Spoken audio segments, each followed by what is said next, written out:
Well, good afternoon, everybody. Welcome to this webinar on building a growth engine, sales and marketing advice for you, wonderful solicitors, will writers, accountants, and IFAs who we've got in the group today.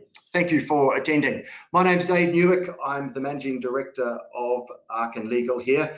Get a couple of things out of the way early. Yes, I am a New Zealander. No, I do not want to talk about the rugby. No, I do not want to talk about the cricket.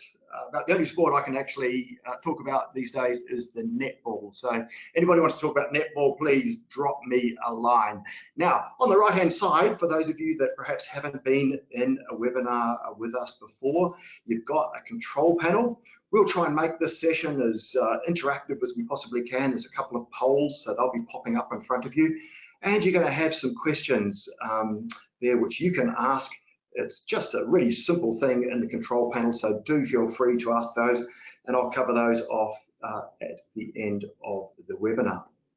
Now, we've got a lot to cover. It's a big, chunky topic, and I'm going to be running hard up against the 60-minute mark to try and get everything in. So let's work on what we are actually going to cover off.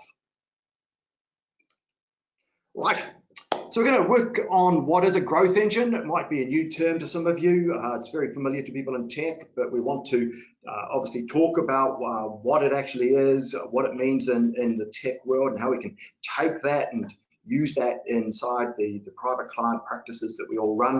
I'm going to talk about what defines a good growth engine, the things that we can focus on there. And of course, the $1,000,000 question. Don't worry, it's not $1 million, but we're going to talk about how you're going to fund that. We've got a couple of cheeky strategies there for you to take a look at.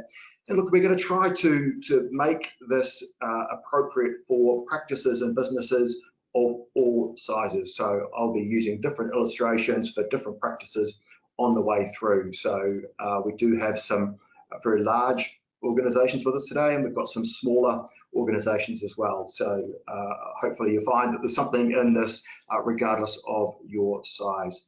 So we're also going to talk obviously about how this is going to work within a private client practice and give you a few ideas. But then the meat and the sandwich, apologies to any vegans out there, but going to give you 12 strategies. We actually said in the promo it was going to be 5, but actually I'm going to give you 12, and there's quite a bit there to cover off.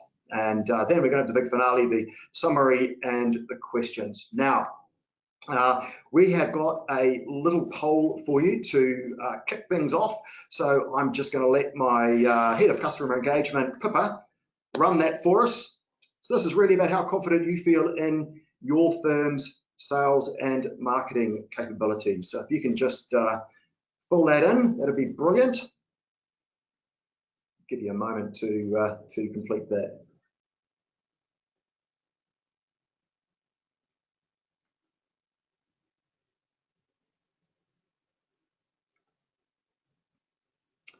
Okay, so there we go. Not a lot of you are very confident. Most of you are in that middle zone there, confident, not very confident, which is actually great to see. And then there's a smaller percentage of you that has no confidence. So that's great. Thank you for participating there. That gives me a really good idea as to where to pitch this on the way through.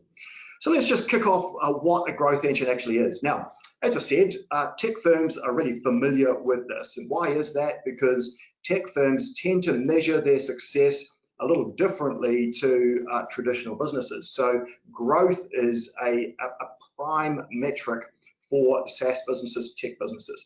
So you've probably heard these stories about some 18-year-old guy who goes out there and creates this app and raises 200 million and then sells it for, you know, this ridiculous kind of valuation. That's kind of what happens in SaaS because they're less focused on profitability, they're more focused on growth.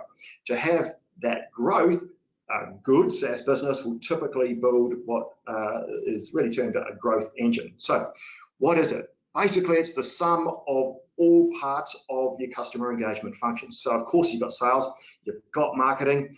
The thing that people often overlook, a real lever in this whole thing, is customer experience. So we're going to talk a little bit about that today. And of course, pricing. How do you make sure that you're getting that piece right as well? So, always like to throw a couple of quotes in here, and these quotes are from a couple of people that I really admire. One of them is Dan Martell. So what he said here is, think of your growth engine as an engine. Ensure each piece is working properly before moving on to the next one. Now, there's a couple of things I just want to tease out of this. One of those things is to ask you a question as to what sort of engine you think you would have in your sales, marketing, customer experience, and pricing. Is it a tractor engine? Low, slow, but gets the job done? Is it a Ferrari, which is pretty fantastic but inconsistent? Is it something in between? Have a think too about perhaps the engine that you'd like to have. So what I mean by that is that borrowing from the tech world, if we're thinking about a prime metric for a tech company being growth, what are the measures of your success? So is it growth? Do you measure that? So if we're taking this engine analogy, are we taking a journey from being a tractor all the way through to being a Ferrari? So just have a think about that. It's a question to ponder. Now, the other thing I want to tease out of this is that starting a growth engine is and can be quite a big chunky piece of work. So Dan Martell's advice, and he's done a lot of this, he's a real expert. He bought and sold 3 or 4 different SaaS businesses and now speaks on the subject. He's saying, hey, just make sure that you do each piece and get that working properly. So it's an iterative process. So we're going to tease some of that out and cover some of that off in the webinar. Now to the right hand side, Neil Patel. This guy's great. If you want to jump online and follow somebody who really knows marketing, particularly digital marketing, then he is very worthwhile having a look at. Love this quote. Growth has nothing to do with tactics. It has everything to do with process. So bookmark that comment, because we're going to come back to that. We're going to start talking about some of the processes and how we can apply some of this thinking within the world of private client and accountancy practices and within your businesses. Let's have a look at some of the things that typically define growth engines. Now, obviously, they need to attract the right customers. And to do that, you need to know what your customers are. Who are your targeted customers? Who are you looking for there? So that's a really critical component, and you need to make sure, and this is a key word, that your growth engine orchestrates the right marketing and traction channels to point one, to attract the sort of customers that you're looking for. Now, look, it's wonderful. You've got to have a growth engine, but it's no good having a growth engine if your product or your service isn't actually highly saleable. So you need to make sure that your growth engine has a product that fulfills or over delivers the value proposition. Now, you need to understand, of course, what your value proposition is in that. So we're going to need to start thinking about that, and we're going to do that on the way through as well.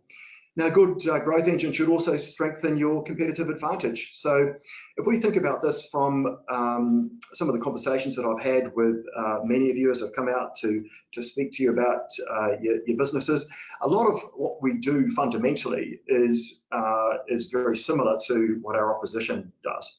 So given that we're delivering a very similar outcome, it really comes down to the competitive advantage that we can find within that process. And a growth engine will be really clear about identifying that and delivering competitive advantage. And of course, you want to wrap that all up with a bow, make sure that you're telling that story with a really appealing, attractive storyline, which contains your customer promise and of course is all about your value proposition. So look, we're moving at 100 miles an hour. I do apologize, there's a lot to cover, so I will have to just keep on cracking on. Don't worry if you're not tracking this on the way through. What we can do is you can access us again online, so you'll be able to go back and watch it again if you wanted to. And if you've got other people in your practice that you'd like to see this, if it's of some value to you, then we can arrange that for you as well. So just do let us know. Now, if you're thinking about a growth engine within your practice, within your business, there's some stuff that you're going to need to really focus on to bring this about. And the first thing, and this goes to Neil Patel's quote, is you need to rethink your processes. So I don't know when the last time was you took a look at the sales and marketing processes that you currently have within your business, but the fundamental advantage that you have in a growth engine is that you're starting to optimize your processes. You're starting to find efficiencies. You're starting to ensure that you can drive ROI, and that's what Neil Patel is really talking about there. So you've got to think about process. Do lock that one in. If you go away of anything, think about some processes. And look, a lot of this is going to end up optimizing your commercial functions. So marketing, sales, pricing, and customer experience, which I haven't listed in there. So you're going to need to do that, and I'll come on to the why in a moment. Growth engine will typically also have a really strong data and analytics component. Now, look, the reason for that, quite simply, is you've just got to understand what your baseline productivity looks like, and then you've got to be able to map out at a detailed level what your progress is and your productivity and your efficiency in and around all of these different areas. Now, today there's a whole lot of dashboards and CRMs and systems which you can use, which will give you some really, really valuable data and analytics. As an example, I'm going to show you in a moment some of the metrics that we use inside the Arken business. And I can tell you right now that we've actually got dashboards where I have a fingertip control over the business. So every morning I come in and before I leave for the day, typically, I will check in to see where we're at against these metrics by segmenting some of the data for customers on one plan or another, or across the entire company. So we get that fingertip control. I would hazard a guess from the conversations that I've had with the customers that I have been out to see, that that's not common, that degree of sophistication within the industry. So if you're looking at a growth engine, then you need to start thinking about what you can do with that. Look, don't be put off by that. Don't be scared about that. You can just start somewhere. The important point about it is that you do establish some baselines. You do start to establish some data and some analytics. And of course, you just start to measure your success by introducing some metrics. That it might even just be in an Excel spreadsheet. Now, the next point, for any of you who've been in one of my webinars before, you're going to say, oh, Dave, efficiencies and automation, why did I know you were going to say that? Well, look, I would hate to disappoint you. So here it is again, efficiencies and automation. And there's reasons for that, because there's lots of gains you can get, which you can then start to reinvest. We're going to talk about that in a minute. And there's just these days tools that you can use to ensure that the injection of your human effort is at the right time, and that you're not wasting your time on low value activities. So to be really clear, when I go out to talk to everybody, people say, hey, we're a face-to-face business.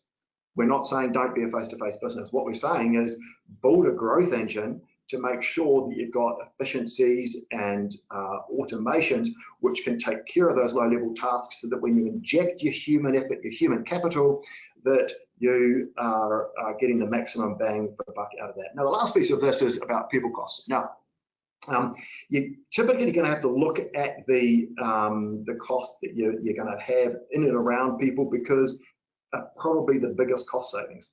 Now, what I mean by that is not that you're going to go in and make a whole lot of people redundant. What I'm saying is that there's an opportunity to rid your firm of inefficiencies and to ensure that they are working at 100% productivity as much as they possibly can, instead of being inefficient and then having to hire more staff to cope with any growth in scale and volume.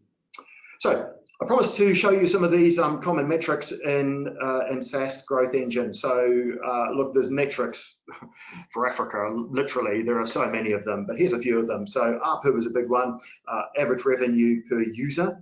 Now for us, that's actually per firm. So I look at that on a really constant basis across all of our plans. average transaction value. So, for example, if you were a practice that was selling a variety of different wills or a variety of different packages, and you might have some upsells into that with, say, trusts, or you might have all sorts of other things that you sell. What is the average transaction value for your businesses and for private client? Typically, I would suggest that that is a really important and valuable metric, because anything you add to that, you don't add to your cost of acquisition, you just add to the revenue you've got, which follows through to your bottom line. So have a think about that.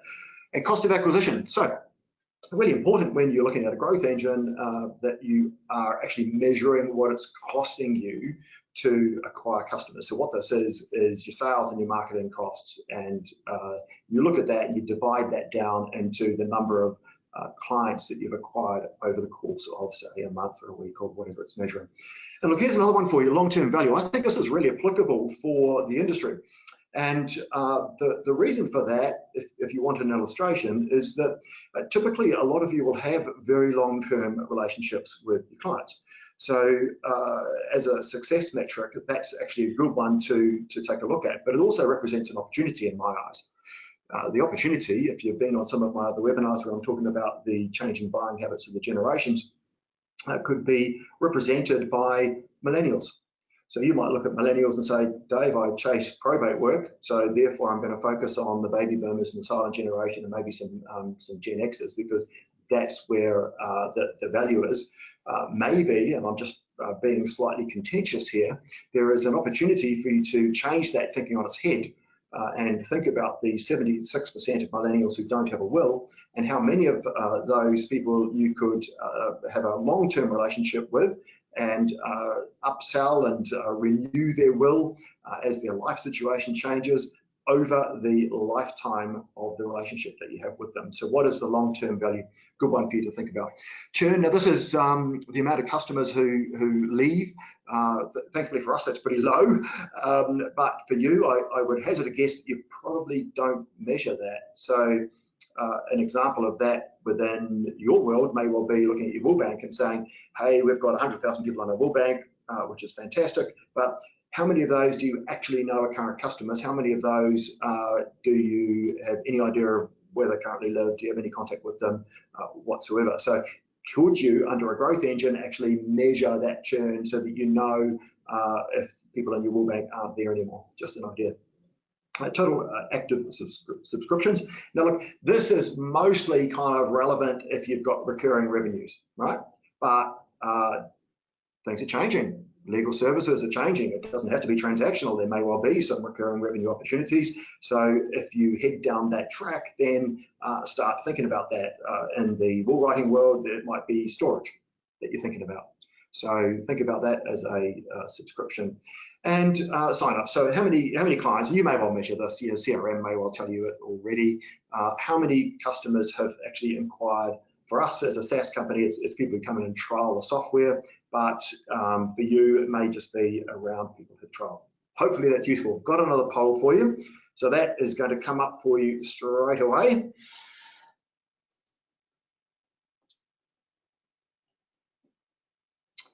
Okay, so this is about how you rate your firm's data and analytics capability. I'm kind of curious in this one. A little bit difficult to answer, perhaps.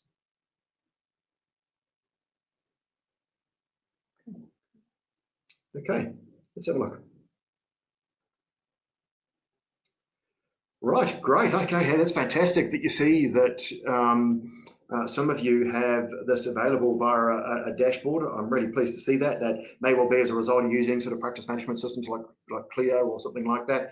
You've got some data available. That's a good, healthy number there as well. And then we head into the limited data, but then inconsistent. And then there's a reasonable number of you too who are saying that you don't track that data. So look, thank you for attending today. Hopefully we can help you with that and give you some ideas as to how you can move on that particular facet.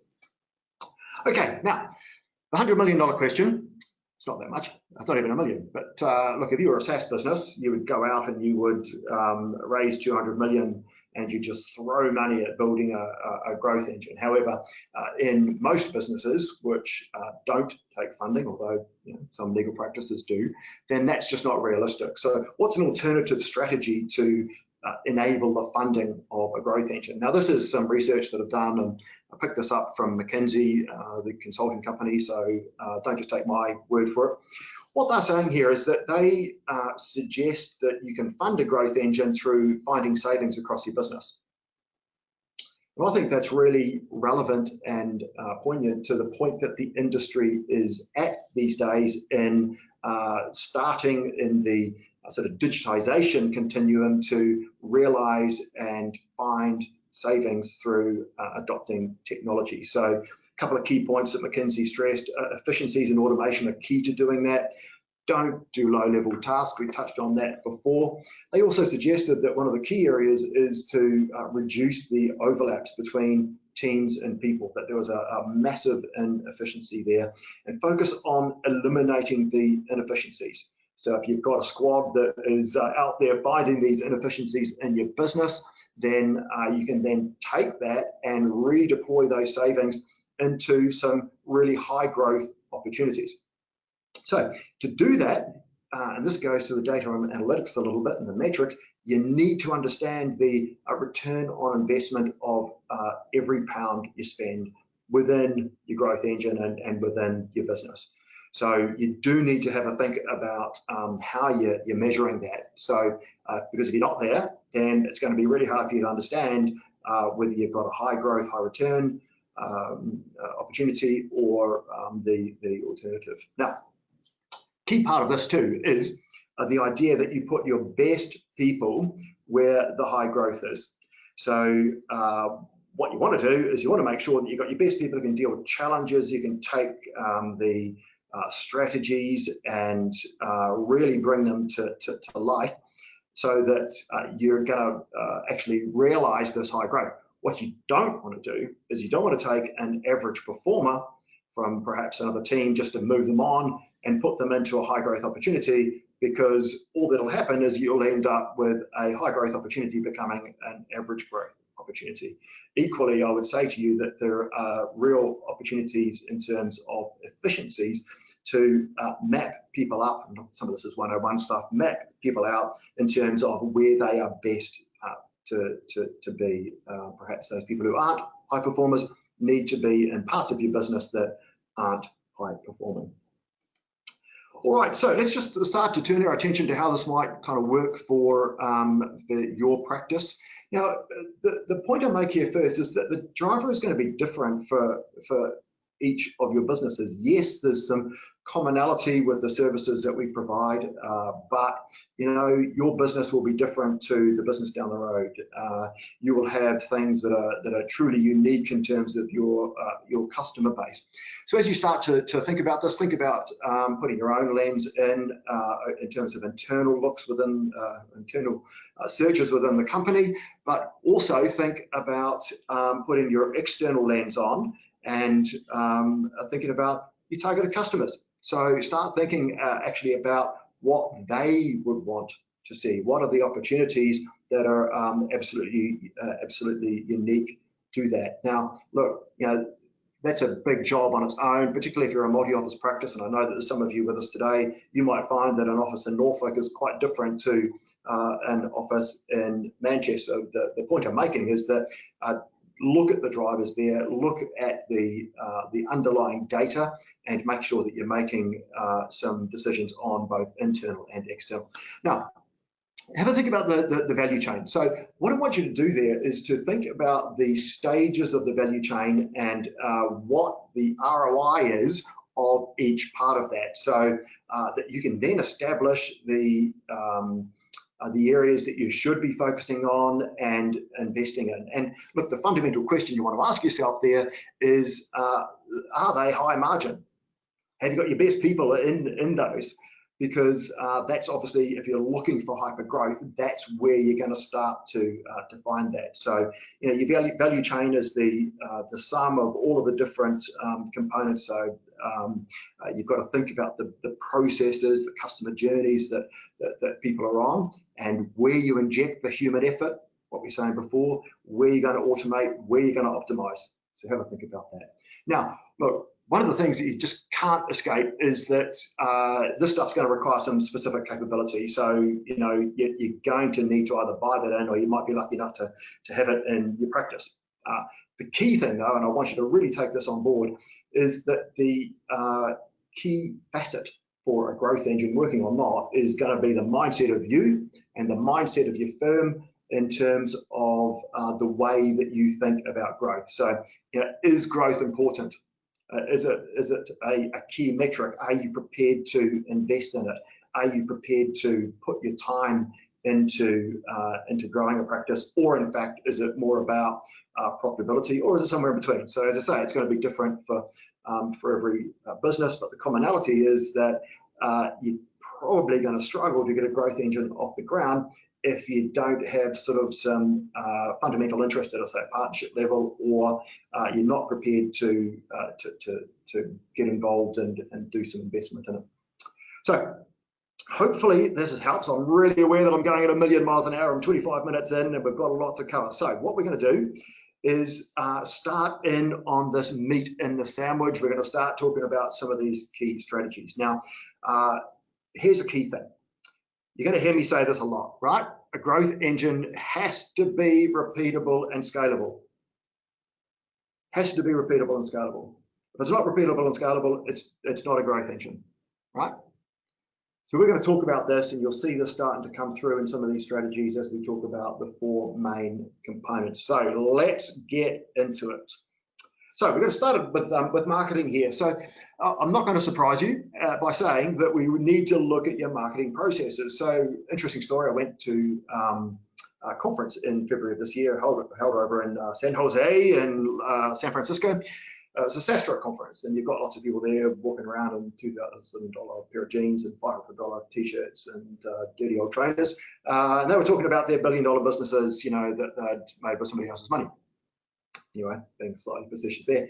The key thing really is that when you go to talk to these guys, they were really big on the growth engines, and they had used the tech stacks to deliver that growth.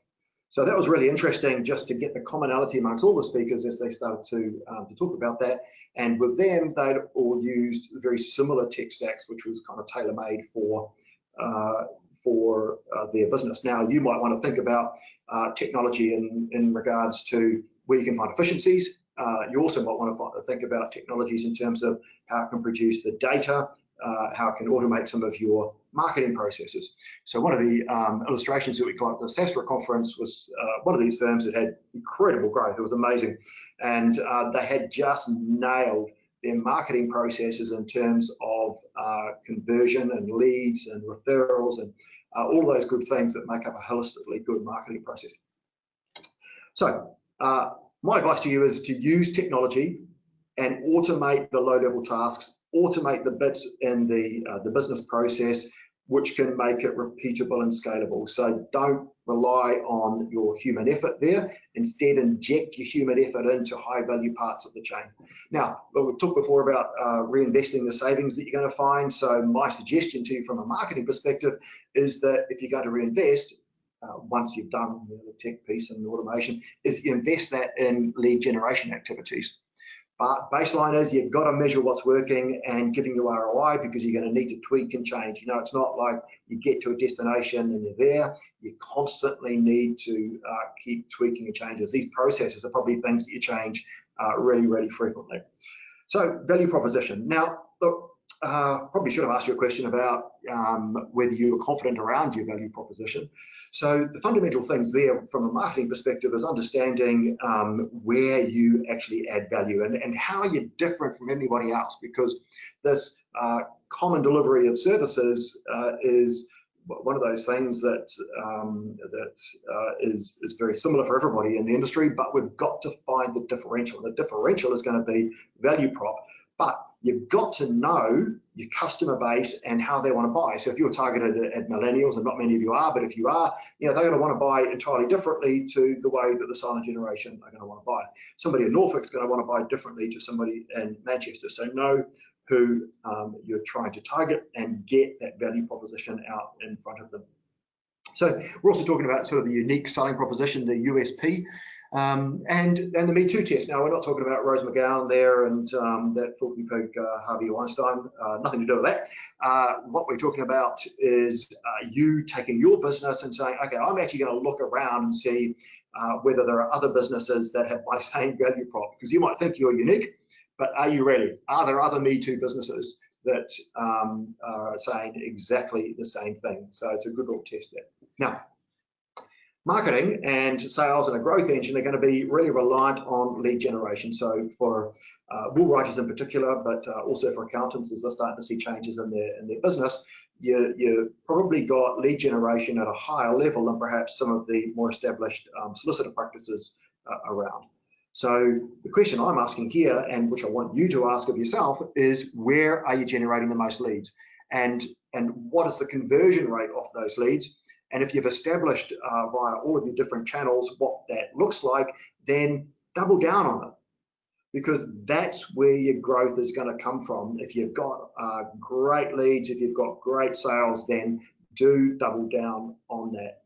Conversely, I think you really need to start thinking about not spending money where you're just getting little ROI. Seems really obvious, doesn't it? But I challenge you to think about your marketing and think about when the last time was that you stopped and reviewed your marketing, whether you're perhaps just doing the same thing that you've always done in terms of having a magazine ad or something like that, and maybe one of the partners knows somebody down at the golf club, and that's the reason that you have it. But really, are you getting the return there? So compare that to Facebook and Instagram. And yes, look, that's not just for the millennials.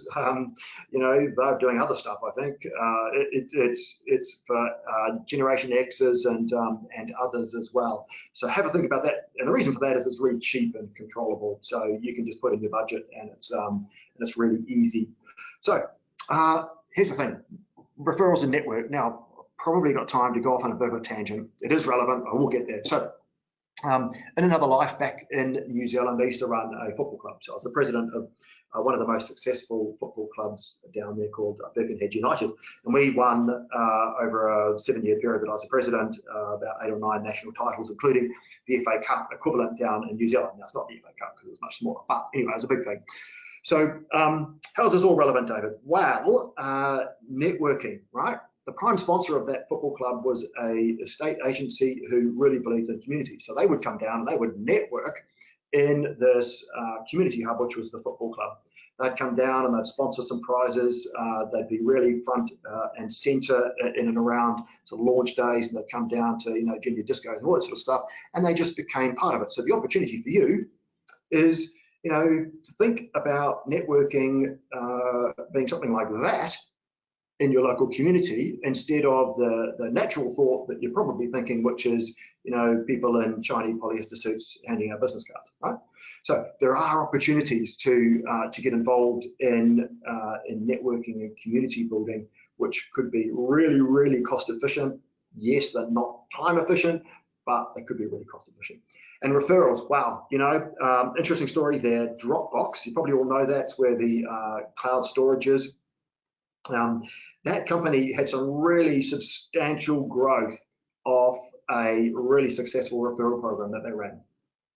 So it does work. So have a think about that, because if you can even tack that onto your existing processes, make it repeatable and scalable, then you're probably going to be in a really good place. Okay, let's move on. So sales. Again, I'm going to start to run the danger of boring you here, but look, sales process is really important. So again, I stress the fact that it's not about replacing the face-to-face contact. It's not about changing everything that you're doing. I still expect that if you're a wool writer, an accountant, a lawyer, an IFA, that you're gonna spend time with people. What we're saying though is that you can use technology and map and automate parts of your sales process. So it's going to probably be the low-level stuff. Here's an idea. we've just released a new tool called Arken.legal, and that's a customer data acquisition tool. So you could use that to find some efficiencies, which is going to gather, details about name, contact details, dependents, assets, liabilities to the owner business if they have a trust, all sorts of fundamental questions that you need to know, because in a sales process, you need to understand whether that person is somebody you can probably help. Or say, for example, if you wanted them to look at them and go, you know what, they're not really a target market, but I can actually upsell them into something else. Maybe that upsell is into online wills, for example. Or maybe there's another way in which you can use that if you get the sales process automated and mapped out. So you want to optimize these processes, right? So you've got to be really conscious of the cost of, and this goes to the earlier point, of having a whole lot of people out in the field and what that's going to cost you in terms of scale, because you just can't scale if you just keep on having to add more and more and more people, as opposed to having an optimized process where everyone is really clear on their purpose, the processes are all locked down. And obviously the ideal outcome there is that you can actually get a higher output from the existing footprint of the business. Now, the other idea I have for you there, and look, again, this is nothing new, but if we're thinking about it in terms of a growth engine, is to think about volume opportunities, because once you get this growth engine to a sort of semi-mature stage, you're gonna be in a situation where you can add volume.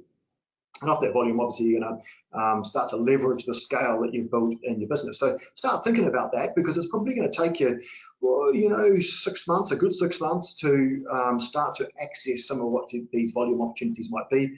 Look for these volume opportunities in your local community if you're a smaller operator, because they, I'm sure, will exist.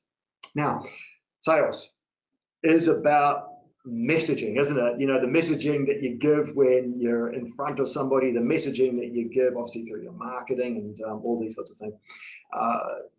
Focus really there on making this repeatable. Now, the reason I've teased that bit out in particular is this. I've run a lot of sales teams over the years, and the one commonality I've found is that salespeople will always take the path of least resistance. So, if you're a law practice, okay, it's different, but let's just say it's people. People will take the path of least resistance. So what happens there then is you lose some consistency and you lose the repeatability. So really important for you to actually think about the marketing, the automation here, and making sure that you've got the clear process which identifies and educates clients, because they may not be aware that actually they're carrying some risks.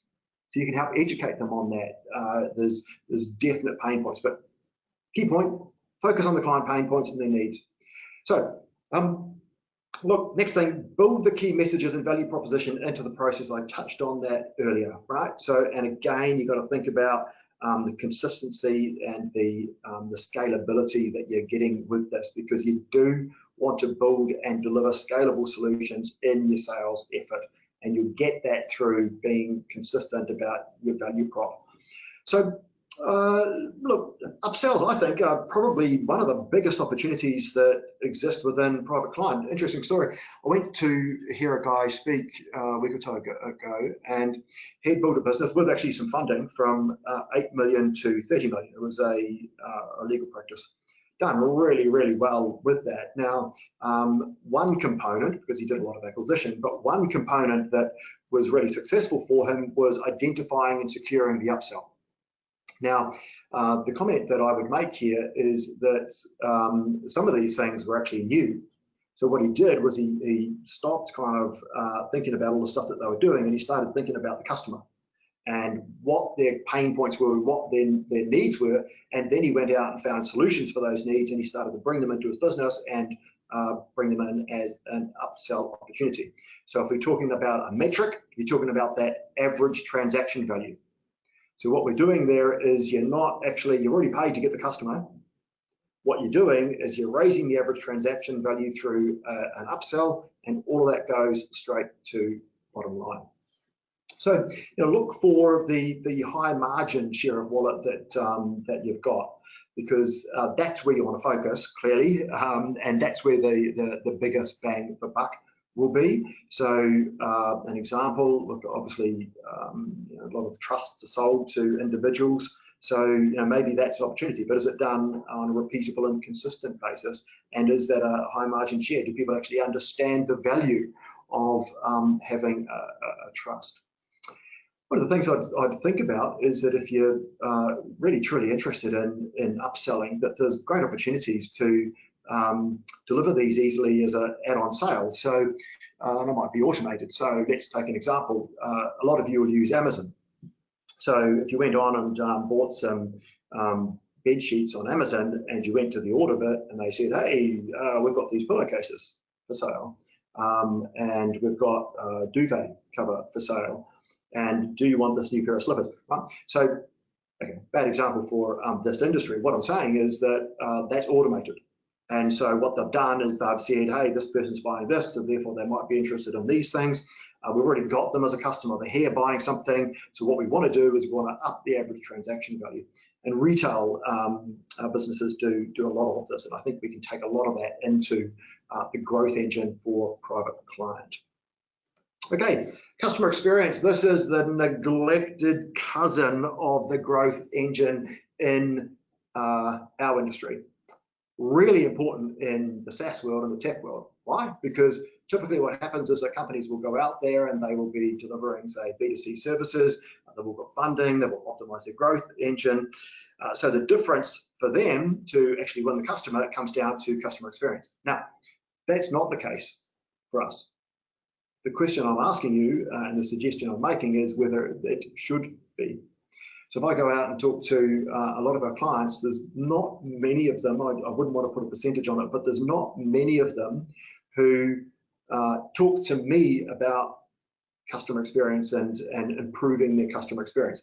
We talk to our clients about improving their customer experience, but it's just a business maturity thing that within the industry, it doesn't seem to be something that is considered. So here's some suggestions for you. And obviously these all fit within the growth engine philosophy. So we suggest to you that you really need to listen to your customers and to consider your data. So a couple of ways of doing that is, you really got to do some research. You've got to understand whether your customers are satisfied. Great way of doing that is Net Promoter Score. So if you're not familiar with that, basically what that is you send out a very simple questionnaire which says, hey, how would you rate our service 1 to 10? If they rate 8, 9, or 10, then they're positive. If they rate less than 8, then they're a detractor.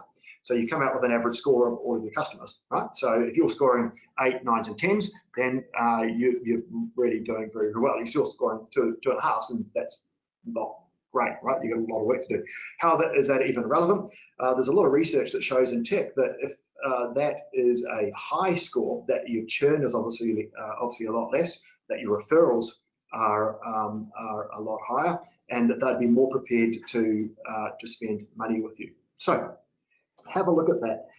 There's a great Kiwi company that actually enables that all for you. I can't remember their name, but let me know, and if you're interested, I'll try and find it. And the key thing is, once you've understood this about your clients, then you can be in a position where you can start to react and start to repeat on this. You probably need to establish a baseline. So once you've got the data, and you might get data for perhaps, say, again, the analogy or the story of Norfolk and Manchester, and you're going to look at those and say, okay, well, where do we perform best? So we might not be actually making as much money in Norfolk, but actually our NPS score is 9.5 out of 10. And so we know that the long-term value of those clients is a lot higher. So look, customer experience, don't ignore it. If you can get some data on that and start to think about the way that your customers experience you, then there's some real power in that, and NPS is a good way to go. So you basically want to delight and surprise your clients. So I don't know if you've ever done this, but mystery shop your team. So how does that kind of rate for you? And you might want to think about that from a perspective of timeliness. You might want to think about it in terms of the accuracy of advice. You might want to think about it in terms of adherence to process. So have a think about all of that. Now, if that's subprime, then you've got some work to do because your NPS is going to come back, isn't it? Now, you've got to think about whether you're under-promising and over-delivering, or over-promising and under-delivering. So really what you want to be able to do is to offer a great experience and deliver it then repeatedly, consistently. So grab testimonials from clients who talk about your service. If you're not doing that, I absolutely suggest that you do. That is worth its weight in gold. Now we're going to talk about referrals again. You'll see this all the way through. When you do get these guys who love you, you need to ask them repeatedly for referrals, and ideally on an automated basis. So if somebody's rated you, say, 9 out of 10, then you need to, on an NPS, then you need to go to them and say, hey, so pleased that you enjoyed that. Would you mind just kind of giving us a few words on how you enjoyed the experience, right? So not everybody's going to do it, but for the ones that do, you can really start to build this up. So here's an opportunity for you in terms of customer experience. Think about the wool bank. Now, I mentioned before that we go out and we speak to people and they've got very, very large wool banks, obviously, long-established businesses. So, what is the absolute value of your wool bank? So what could you do if you could engage with your wool bank, get a really positive customer experience, and get referrals off the back of that? Is that a real opportunity? So have a think about that, because I think there's some gold in looking at that wool bank. Obviously, they're captive customers anyway. A lot of them you might not have engaged with for a while. So how can you do that? How can you kind of work with the data, and can you take other data in and compare it, and perhaps say, hey, these guys have gone AWOL, right? We're going to get another data set in and compare it and say, okay, these guys are now living, up in Norfolk. I'm obsessed with Norfolk today, apologies for that. Anyway, what I'm saying is there's some opportunities in and around getting referrals out of your wool bank, and particularly if you have a really positive customer experience, then you should leverage that as much as possible. Now, we're running up against the clock. We're at 45 minutes, so we've got 15 minutes left to try and do the big summary and the wrap up. So I'm just going to quickly walk through pricing. Now, kind of an interesting thing about pricing, isn't it? The comment I'm going to make here is that there's a lot of commonality in the industry about pricing. So the IRN Wills and Probate report said that the average cost was £315 for a will. So if you were to take that, then you might say, okay, well, that's the average. That's what I'm going to go to market with. I would suggest to you that you need to be more scientific and considered around it, because your customers, your value proposition, your market may well be entirely different to what the average is. So do the work, do the data analysis, start to really crunch the numbers and work out, what the market is prepared to charge. What are your competitors charging? But just because your competitor is charging £300 for a will doesn't mean that you have to, if your value proposition is higher or if you're targeting a different group of customers. And have a think about that from a margin aspiration perspective, because obviously from a pricing perspective, if you get that bit right, then you can have some marginal increases in margin, which, given your volume, will have a really significant impact on the bottom line. What that'll do is create free cash flow, which you can then reinvest. So pricing, really important to get right. So have a think about the value. I've mentioned this before. You've got to think about where you see yourself in the market. And look, you can plot this out. So, if you imagine an axis and you've got kind of cross down the middle, and you need to work out where you are. Are you sort of high value, high price? Are you kind of low value, low price? Where do you see yourself on that? And are you where you want to be? Could you actually be further up the graph and get more with some simple tweaks? Or maybe your game is to work at a lower value, volume driven model, and that's entirely up to you as to your business model. My absolute advice to you, though, is that you be really confident about the value and you just don't get into price wars. My belief is that is a fight to the bottom, and there's no winners in that one. So think about the pricing. Now, I don't know about you, but I see some inconsistencies in pricing within firms. So I would say that you set that down, find your sweet point, and make it repeatable, and then charge the most that you can as a golden rule of thumb for the value that you give, and constantly reassess that, because you're going to be constantly adding value as you go through this growth engine, and you should really assess your pricing and make sure that you are in fact setting that at the right level. And look, here's an example. If you were to have a cost of acquisition of getting a customer, and there might be a baby boom when you do their will, then and it might be, say, £600 as an example for a will and a mirror will or something like that, and some LPAs, then have a think about what you could do with reaching out via incentivizations, offers, discounts for referrals into other family members, because then you can play with your cost of acquisition. You've already got the customer. They're going to recommend you because they love you. They think you've done a fantastic job. So do that, but don't race to the bottom on it either. Just think about what you could be prepared to give away in terms of margin, and make sure that that's also about your value. I have raced through that, so I apologize if I've lost some of you on the way. I'd just like to say that you can come back and have a look at this a little later on. But let's get into the wrap up so we can try and bring this home for you. So a growth engine can deliver hypergrowth, and we know that because we see it in the tech world. I think it's really got some appropriateness for your practices.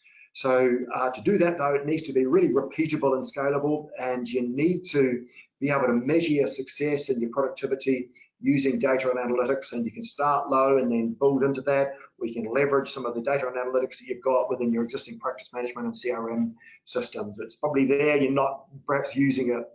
Use technology to deliver the efficiencies and automations. And look, we're a technology firm, so obviously we're going to say that, but don't just take my word for it. This is coming straight from McKinsey and from the SaaS world. They clearly will use technology to make sure that that all the low-level tasks are automated, that the investment of human capital is at the point of high value. And the next thing really is to redeploy the savings into the high growth activities as a way of funding the opportunities and the growth engine. Last little bit here is the quote about process optimization. So growth has nothing to do with tactics. It has everything to do with process. So do take that away. Hopefully that's something that's sunk in. Now, absolutely measure the ROI on your marketing. I think that's really important because there's probably gold to be had there. Can you get a similar return by using, a better return by using a similar investment? I would suggest probably you can, but you've got to be constantly reviewing it. Absolute opportunity to look at the upsell for you. So find the areas we can really quickly and easily add value to the sales and client, and I'll just reiterate it again because you've already got the customer acquisition, client acquisition cost. So an upsell is a really great way to create free cash flow and profitability, which you can then go and reinvest. But above all, there's a lot here to consider. There is an opportunity to go out and make a start. So find the opportunities within your practice. If you can start this journey and get this agreement and get it embedded within your businesses, you are on a path to really, really strong growth. Now, always like another good quote. This guy, Lao Zhu, don't know if you know of him, Chinese philosopher from the 14th century, so I'm getting all mystical on you here. So this guy was actually the father of Taoism, and he said the journey of a thousand miles begins with one step. Very relevant, I thought, for today. Now, before you all disappear, because I've left myself a little bit of time, we've got some stuff that I just wanted to share with you for those of you that are perhaps not as familiar with Arken as some of the others. Now, our key value proposition is that we think that we superpower productivity. So this is really about, particularly with an Arken professional, making sure that your drafting time is dramatically reduced when compared with word-based templates. So you're not having to rekey extra data, and the data then is effectively transferred between all of the elements of our product suite, which I'm going to share with you in a moment. The digitized business piece is really important as well in terms of being able to transfer under API all of the data so that you're not having to re-enter it at every step, and that you can use this from, say, the customer acquisition point all the way through to the finalization of the sale. And as against the growth engine, this then offers a real perspective to superpower this for you. There's a lot of reduced risk. So if you're a law practice, then all the way through our products is a lot of features and functionality to make sure that your risk is mitigated and removed. And a key thing there is the consistency across multi-office practices, because you're all using the same bunch of precedents. And the client experience, so for us, this is really important. So, and we hope that we're enabling this for you as well, so you can have a really positive client experience through this faster turnaround of rules, through this nice, seamless, easy experience right at the front end. And yeah, certainly for you, you've got client commentaries which you can use, and then you can use those and put them out to your clients as well. This is our product suite. I don't know how many of you have seen this before, but there's a couple of things which we've just released. I'm just going to point you to Arken Acquire and Arken Anywhere. So Arken Acquire is the tool that I referenced before, which enables you to send out a link to a client, and it might be an existing client in a wool bank, for example. And you might say, hey, update your details if you may. And you pay a flat fee to us per month to use that. And it'll collect name, address, phone number, really easy, highly graphical kind of format, assets, liabilities, do they own a business, do they own a trust, and then there's a little free text field as well. So have a look at that, it's brilliant. You can also use it in behind social media. So you run a social media campaign, you use that to acquire your data. That'll then come straight through into Arken Professional. And then to the point in the top left corner, you've got the Arken API, and the Arken API can then transfer that data through to your CRM or your practice management system. Last thing is Arken Anywhere. So Arken Anywhere, for those of you used to dealing with Arken Professional, which is the wool drafting solution, this is the questionnaire-only version, which is offline. So what that basically enables is that if you've got consultants and people who are going out to people's homes, then you can enable the wool instruction data to be collected right there and then. Doesn't matter about cell phone coverage, doesn't matter about 50-page forms that you're filling in, which you have to decipher handwriting and go back and get details. You can get that, then it comes back into Wi-Fi and it just comes straight through into Arken Professional. Enables your drafting team to focus on structure and quality and making sure that the end outcome is timely and of high quality. So look, that's a little bit about the Arken business. What I would say is, to kind of make some sense for you, is that this is a typical business process. So if you think about the client location, top left-hand corner, you've got Arken Anywhere, where they can take the data and then come back into Wi-Fi and it'll come back into Arken. Then you can see the API coming into the CRM, and that's obviously you at the right-hand side there. Or you can use Arken Acquire, and that will collect data, that'll bring it back into Arken and again back up through into your CRM. And Arken.legal, and Arken.legal really is our online wool offering, because that will then go straight to consumer and enable you to take that data back into Arken, or indeed straight into your CRM system. We're working on that one today. Now, hopefully that's been of some real value to you. Before you go, I've just got a little favor to ask you. I wanted to ask you to participate in just one last poll. We're wondering what we do for the next thought leadership seminar. So I do these kind of every 8 weeks or so. So I've got 3 topics here. Could you just very quickly, for those of you that are still here, just let me know which one of these you think might be more interesting and more appropriate for you. So I'm just going to get that coming up now.